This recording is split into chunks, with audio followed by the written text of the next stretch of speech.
Hello and welcome to Bloodtalk MMA. First of all, Happy New Year, everyone. Happy MMA year 2023. Today we'll talk about Gordon the King Ryan. Why he maybe should stay at grappling and not transition into MMA, in my opinion. Find it out in this video.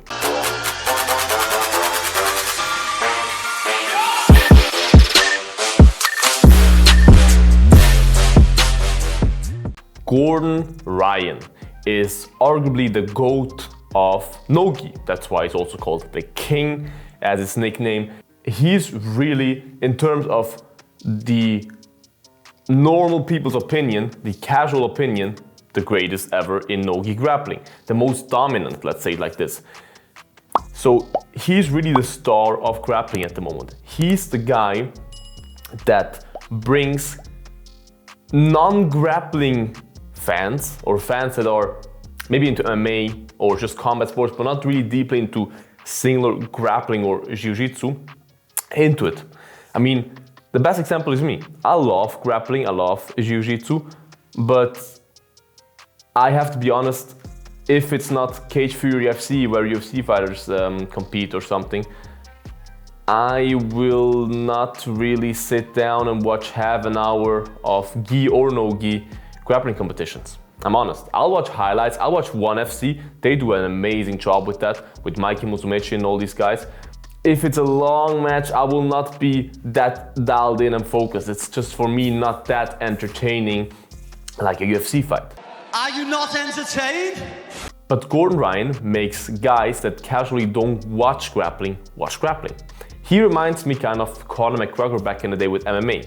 And don't come at me now like, they're not the same, Conor's on a losing streak, whatever. It's not about that. It's about Conor McGregor made people that were not MMA fans watch MMA.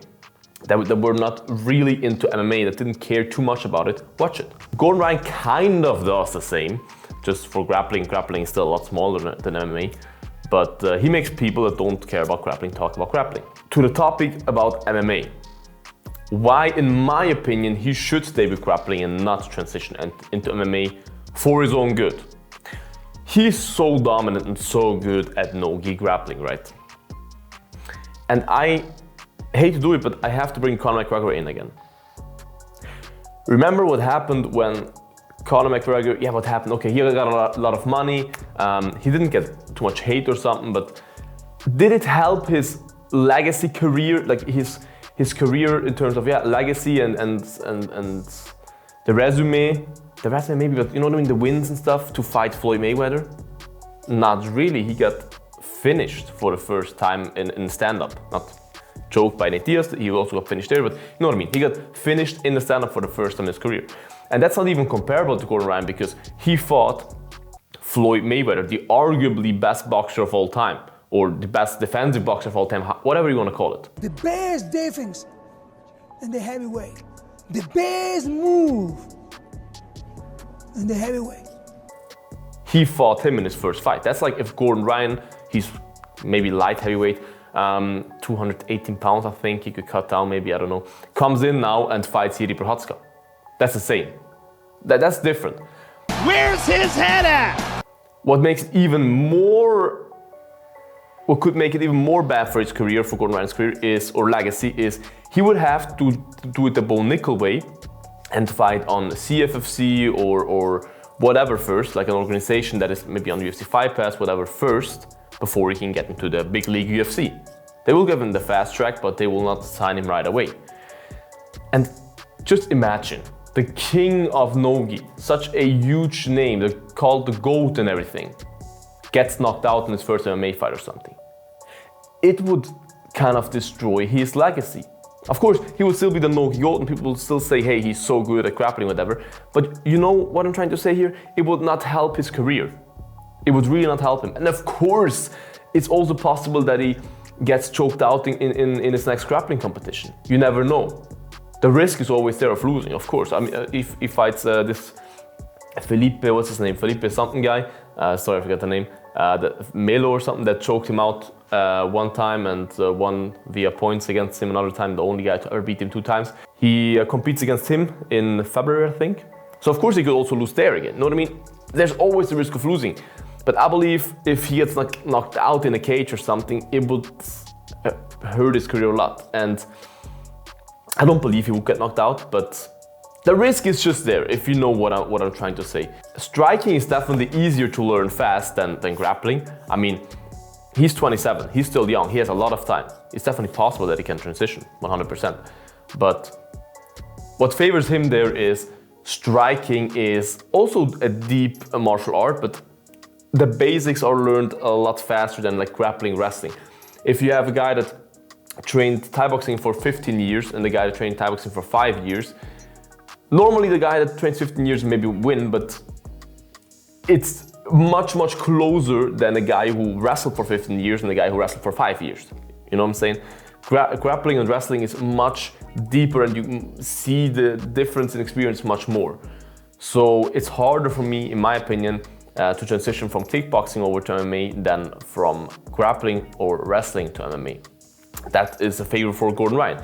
But still, I believe that he would have kind of a tough time because he would have to change the grappling into MMA grappling. It's much different. He cannot go for all the sweeps that he normally goes to because there's ground and pound and everything.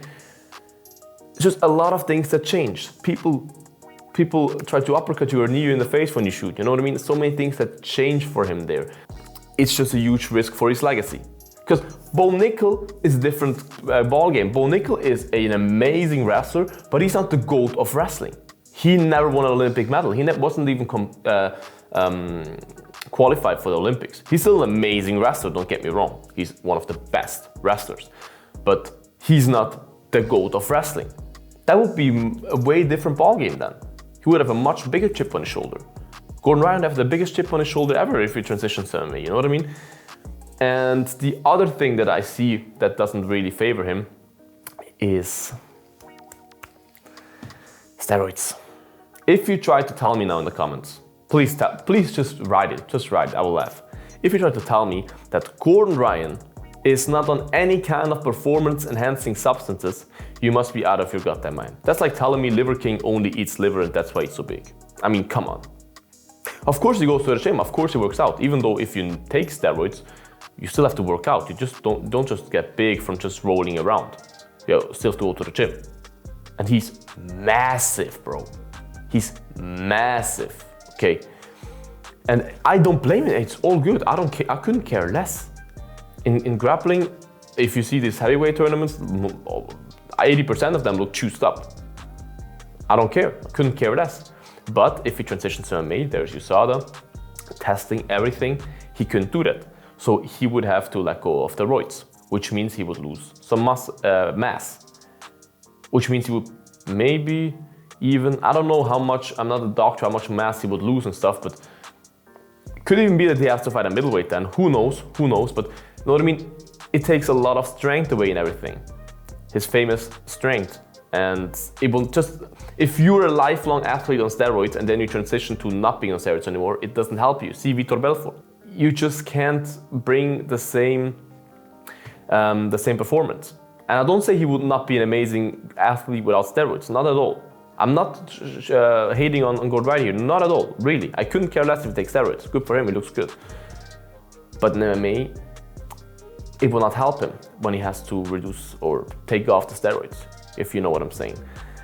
So I think he does a smart approach with staying in grappling. He recently got asked in this UFC Fight Pass invitational thing if he wants to transition. He said, as of right now, he doesn't think about that. He just thinks about grappling.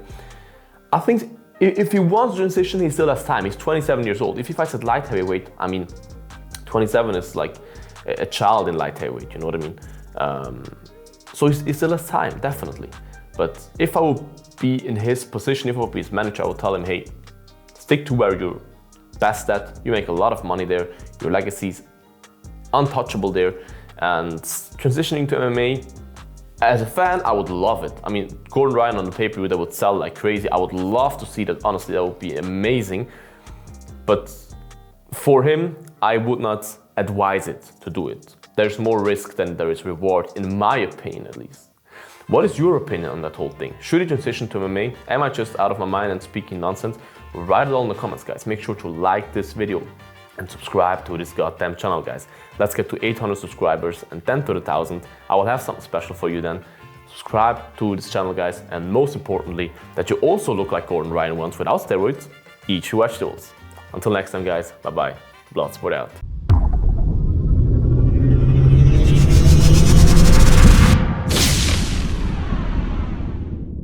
Eat your vegetables.